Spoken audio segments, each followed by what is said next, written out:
नमस्कार. आता आपण बघणार आहोत शिक्षक अटॅच करण्याची प्रोसेस. ओके, वेबसाईट ओपन केल्यानंतर त्या स्टाफ पोर्टलमध्ये आपल्याला ज्या शाळेत शिक्षक अटॅच करायचं आहे त्या शाळेचं लॉग इन करायचं आहे. म्हणून हेडमास्टर, मला दोनवाडे शाळेत लॉग इन करायचं म्हणून त्या शाळेचा निवडायच नंबर ते टाकणं, शाळेचा पासवर्ड,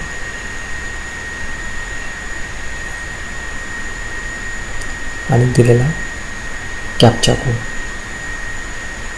सर्व गोष्टी व्यवस्थित टाकल्या की लॉग इन म्हणा. लॉग इनवर क्लिक केलं की लॉग इन झाल्यावर तुमची शाळा तुमच्यासमोर ओपन होईल. त्याच्यामध्ये टीचिंग स्टाफ, त्या टीचिंग स्टाफमध्ये अटॅच अँड डिटॅच, त्यातलं अटॅच टीचर. अटॅच टीचरला क्लिक केल्यानंतर तुमच्यासमोर एक विंडो ओपन होईल. त्या विंडोतून तुम्हाला सर्वप्रथम डिस्ट्रिक्ट, शिक्षक कोणत्या डिस्ट्रिक्टमधून अटॅच करायचा आहे. तुम्हाला शिक्षक नाशिक डिस्ट्रिक्टमधून घ्यायचा, मी नाशिक सिलेक्ट करतो. नाशिक सिलेक्ट केल्यानंतर नाशिकमधल्या कोणत्या तालुक्यातून, मला पेठ तालुका घ्यायचा म्हणून पेठ सिलेक्ट करणं. पेठ तालुक्यातून कोणतं केंद्र, मला मोहपाडा केंद्र घ्यायचं म्हणून मी मोहपाडा केंद्र सिलेक्ट केलं. मोहपाडा केंद्रातली कोणती शाळा, मला खिरकडे म्हणून मी खिरकडे क्लिक केलं. आणि त्या शाळेतलं कोणते शिक्षक, ह्यातला शिक्षक अंजना भोये, या शिक्षिकेला मला अटॅच करायचं आहे. इथपर्यंत प्रोसेस केल्यानंतर त्या शिक्षकाची थोडक्यात माहिती उपलब्ध होते. यामध्ये सर्वात महत्त्वाचं असतं ती म्हणजे जॉईनिंग डेट टाकणं. तुमची जॉईनिंग डेट एकदा तुम्ही इथे टाकली की ती फायनल होते, त्यामुळे ही काळजीपूर्वक टाकणं गरजेचं असतं. तसं जर शिक्षिकेची आपण ते जॉईनिंग डेट टाकू. ओके, आणि त्याच्या खाली असतं सिलेक्ट डेझिग्नेशन, ग्रॅज्युएट टीचर और अंडर ग्रॅज्युएट टीचर, जे असेल ते डेझिग्नेशन तुम्ही सिलेक्ट करू शकता. आता ह्या अंडर ग्रॅज्युएट आहे म्हणून अंडर ग्रॅज्युएट सिलेक्ट केलं आणि वरती अटॅच या बटनला क्लिक केलं. अटॅचला क्लिक केल्यानंतर एक प्रोसेस होईल आणि तुम्ही या विंडोवरून बाहेर याल.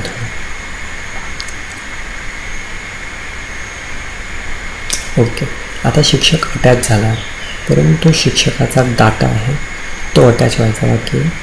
ओके, शिक्षकाचा डाटा शाळेपर्यंत आला, परंतु तोही आपल्याला व्हेरिफिकेशनला पाठवावा लागतो.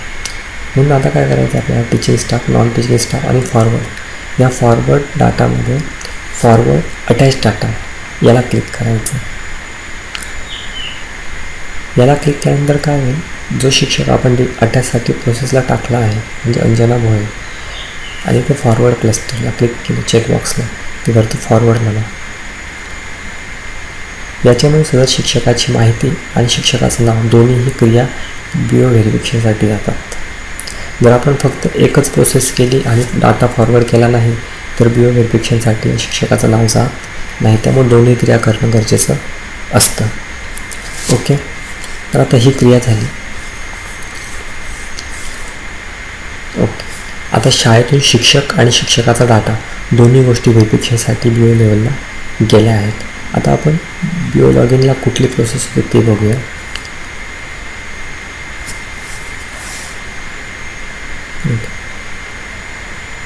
ही BO लॉग इनची प्रोसेस आपण बघूया. आता थोडक्यात BO लॉग इनला काय केलं जातं. आपल्यासमोर आता BO लॉग इन दिसतं. या BO लॉग इनमध्ये 4 नंबरचा मेनू असतो व्हेरिफिकेशनचा, आणि त्या 4 नंबरच्या व्हेरिफिकेशनच्या मेनूमध्ये व्हेरिफिकेशन, त्याच्यामध्ये व्हेरिफिकेशन अटॅच टीचर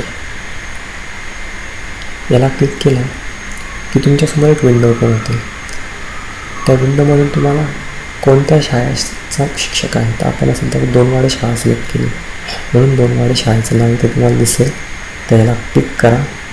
त्याला क्लिक केल्यानंतर त्या शाळेतले कोणते शिक्षक, सिलेक्ट टीचर, त्यातून त्या मिसेसचं नाव म्हणजे अंजना भोये या शिक्षिकेचं नाव सिलेक्ट केलं. त्यानंतर तिथे माहिती येईल. ती माहिती आपण जी ते शाळेत भरली तीच माहिती दिसेल, योग्य असेल आणि ती व्हेरीफाय केली जाते. व्हेरीफायला क्लिक करून वरती सेव्ह म्हटलं आणि ही विंडो क्लोज झाली की समजून घ्यायचं शिक्षक त्या शाळेमध्ये अटॅच झाला आहे. एकदा शाळेत शिक्षक अटॅच झाला की या ठिकाणून अटॅच टीचर या विंडोमध्ये त्या शाळेचं नाव आपोआप निघून जातं. आता बघू शकता या ठिकाणी दोनवाडे शाळेचं नाव तुम्हाला दिसत नाही, कारण तो शिक्षक तिथं अटॅच झाला आहे. प्रोसेस पूर्ण झाली व्हेरिफिकेशनची.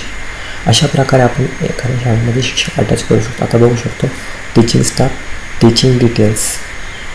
आता ही ती शाळा आहे, त्या शाळेमध्ये त्या शिक्षकाचं नाव ॲड झालं की ते बघता येईल आपल्याला. टीचिंग डिटेल्समध्ये पण होते 1 मिनिट. ओके, आता टीचिंग स्टाफला क्लिक केलं या ठिकाणी बघू शकता तुम्ही अंजना विठ्ठल भोये सगळं शिक्षिकेचं नाव तुम्हाला दिसतं. म्हणजे ती शिक्षिका शाळेला आता अटॅच झाली. अशा प्रकारे तुम्ही शिक्षक शाळेला अटॅच करू शकता. व्हिडिओ समजला, व्हिडिओ पाहिल्याबद्दल तुला धन्यवाद.